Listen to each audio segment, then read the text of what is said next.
Life in a world that keeps changing. Think that it's progress you're making. Copy and paste pretty faces all the time. Pictures so perfect we play. Hello everyone, welcome to Anointed Lady TV, the home of news and politics. If it is your first time in this channel, you are highly welcome. Thank you so much for stopping by. And if you like what we do on this channel, hit on the subscribe button, also put on the notification bell so you'll be notified by YouTube anytime we drop a new video. And if you are returning subscribers, thank you very much for always coming back to watch our videos.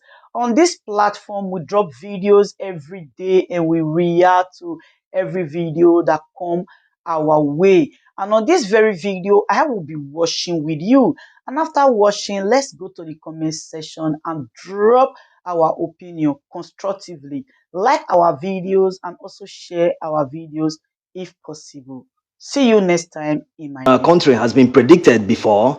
APC's ultimate endgame and plot seems to be thickening around P2B. Even without the prediction by some, APC guys are very predictable. If you watch the events of the last few weeks, Keyamo said on national television that they will bring propaganda, and Lai Mohammed, the information minister, has taken it a step further by accusing P2B of treason. This is said in his Meet the Press in Washington, D.C. This is double standards taken too far. This is why many people are giving up on Nigeria. Many people are leaving the country because of their loss of faith in the system. As you can see here, the immigration office in Ikoyi, Ikeja, and other parts of the country, the APC have come out in full propaganda mode as if they are still campaigning, even after their purported win of the most flawed election in Nigeria's recent history. So why is APC in full attack mode on an individual who they placed in third position? Instead of responding to the petition, which they haven't done, they still have about 2 weeks to respond before the court will fix a date for hearing. Is their ultimate end game to push P2B to exile, or are they afraid of a revolution? We will analyze all these issues in a moment. Let's first of all thank all those who have continued to support us. Yes, there's no doubt that the APC is in full propaganda mode. Nigerians in the past few days have seen all sorts of accusations on the person of P2B. They released a deep-fake audio recording of P2B and Bishop Oyedepo, hoping to demarcate P2B. By the way, there's new information on the audio recording. We will see that in a moment. Now, let's assume that the audio recording is real. Compare what was said in the audio to what Buhari said in 2011 when he lost the presidential election to Goodluck Jonathan. No one attacked him or accused him of treason. There were also several riots and casualties as a result of his unguarded statements, according to the federal government panel report that indicted him after the election. Also, in 2015, the APC said that they will form a parallel government if the presidential election was rigged. In all these cases, no one accused any of them of treason. Why are they accusing P2B of treason after all other efforts to tarnish its image failed? Do these guys even know the meaning of treason? What did P2B and Dati Baba Ahmed say that is treasonable? Dati Ahmed simply compared inaugurating Tinubu, who didn't win the election anywhere, to inaugurating a military officer. That both of them is illegal in the eyes of the law. No matter your political leanings, we can all agree across board that P2B is a gentleman and a man of peace. He always encourages peace. The fact that his supporters didn't protest after the election is because of him. He told everyone to remain calm, that he has confidence in the judiciary, that he will reclaim his mandate, having been a great beneficiary in the past when the judiciary restored his mandate in Anambra. There's no doubt where his confidence is coming from. There haven't been much controversial judgment from the Court of Appeal this election season. The two contentious rulings have all come from the Supreme Court. Godswill Akpabio and Ahmad Lawan all contested the APC presidential primaries, and their opponents won them at the Court of Appeal. But surprisingly, with a lot of judicial gymnastics, the Supreme Court ruled that although these men never participated in the senatorial primaries, they still remain winners of the said senatorial seats. This is prohibited by the electoral law. So the judiciary can save Nigerians the needless propaganda and divisions orchestrated by the APC by giving this petition the required swiftness that it desires. Just like the former NBA chairman Olisa Bakoba has said, the court can actually decide on the 25% requirement in 1 hour. If they are able to do that and it's in the affirmative, that will make the return of Bola Tinubu null and void, which will ultimately prevent his swearing in. Yeah, brother, because I saw what he tweeted and I said, no. That is not the future of the society we want to do. We need campaign based on issues that affect Nigeria. And that's what I encourage everybody to do. Peter Obi apologizing to Femi Kuti after he said he can never be obedient, which many people misconstrued to mean something else. Peter Obi has always been a man of peace. He goes out of his way to apologize on behalf of others. He has always told the path of peace. So if Tinubu and APC think they can use treason to scare Peter Obi into abandoning the petition and return of the people's mandate to leave the country and go into exile, they are mistaken. In fact, they underestimate Peter Obi the same way they underestimated him during the election and he went on to win the election. By the way, David Hundeyin said that APC actually tried to buy off Peter Obi from contesting the presidential election in the early days. Remember when they set up the Obidati presidential campaign fundraising accounts, they noticed that a few millions of naira were deposited into the accounts. They couldn't justify the huge amount and it seemed that the individuals behind the money couldn't be traced. So they decided not to use the money. Peter Obi financed all the transportation, all those airplane and helicopter flights. He paid for them by himself. So they couldn't control him with the money they donated. Just like in a company, if you buy controlling shares, you will start controlling the affairs of the company. Just like when Peter Obi left PDP, they felt that he was only going to take votes from Atiku, not minding the fact that Peter Obi has said that more than 100 million people in poverty in Nigeria will be his structure. When the voting intention polls started coming in, they saw that Peter Obi might just win the election. That was when they went into full attack mode, not just from the APC, but also the PDP. So the APC guys are very predictable. If you observe their modus operandi, you can accurately predict what they will do next. With all that is going on, it seems they are pushing for a rerun in the court because they know they can't prove how they won the election. Up till now, INEC haven't provided all that the Labour Party legal team asked for, which only proves one thing, that the figures were made up, not actual votes. Look at what happened in Rivers State. They've gone from rigging the election to even stealing the evidence from the lawyers. Where they were preparing the petition and briefs for the tribunal, the police came and arrested them. That's according to Tèñśiøn. We've been pursuing this case. They've released the lawyers, but they're holding on to all our documents.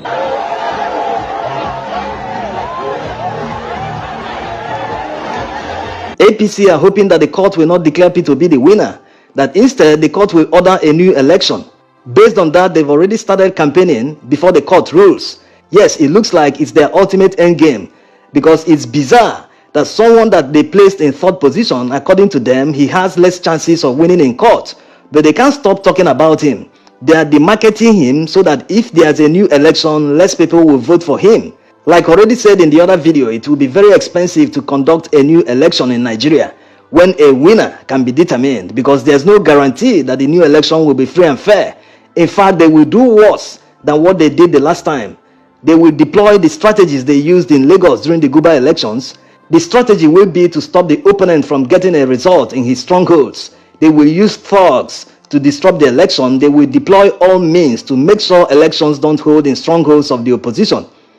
With the voter suppression, the opposition will not have evidence to present in court. Because there wasn't an election, you can't have results.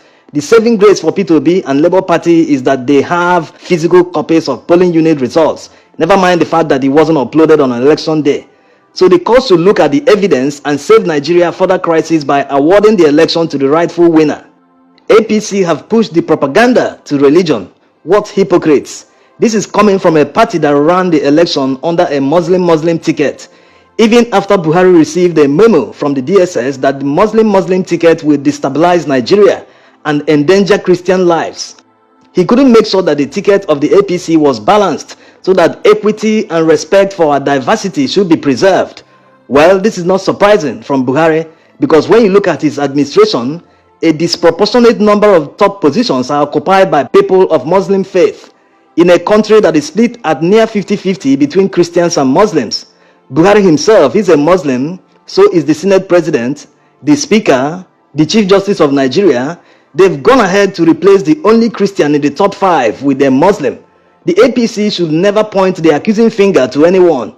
They should first of all respect Nigeria's religious diversity. When Buhari started appointing only Muslims at the early stage, some people gave him a chance.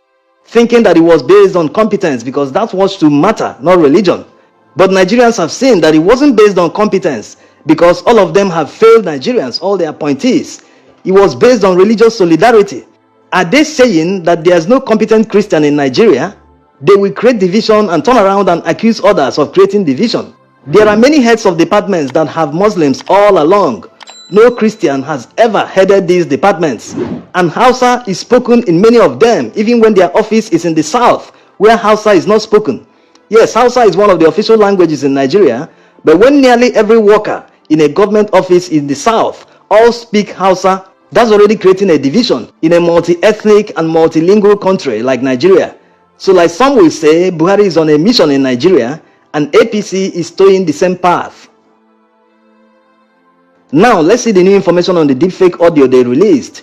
Credit to the person behind the Democracy Watch handle for making out time to do the forensic analysis on the audio. As you can see, he used Adobe Premiere to analyze the audio. From the results, it shows the audio was manipulated and there were 4 audio files before it was rendered into one. Yes, no one knows how the People's Gazette got the audio before they published, but it has lost the original meta file. They also used a program on GitHub to scan the file to detect if it was AI generated, and it came back positive. Some people have said that they did the same analysis and came back with the same results. People who have the resources to do this analysis can also try. Anyway, like already said in the other video, this is just a distraction from the main issues at stake in the petition. Also, probing further on the deepfake audio, let's assume that it is real. Is it not an indictment of the government and the security agencies that a private telephone conversation of the main opposition party candidate was leaked? We are talking about Nixon-level Watergate scandal here. Like already said, the Nigerian security agencies have the capability to intercept or eavesdrop on GSM wireless telecommunications without the permission of the network provider. How this capability is used is up for question. In the United States, a court must grant the order before the police can tap someone's telephone line after they have satisfied the judge on the need to monitor the person's communication. Back in Nigeria, it is P2B today. Tomorrow, it might be an El-Rufai. Thanks for watching.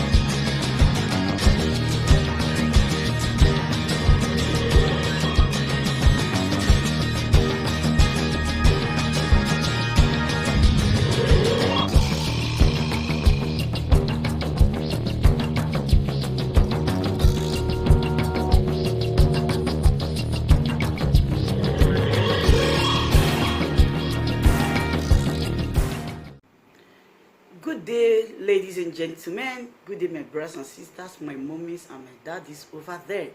Is your sister again, your doctor, your friend, your girl, Anointed Lady TV.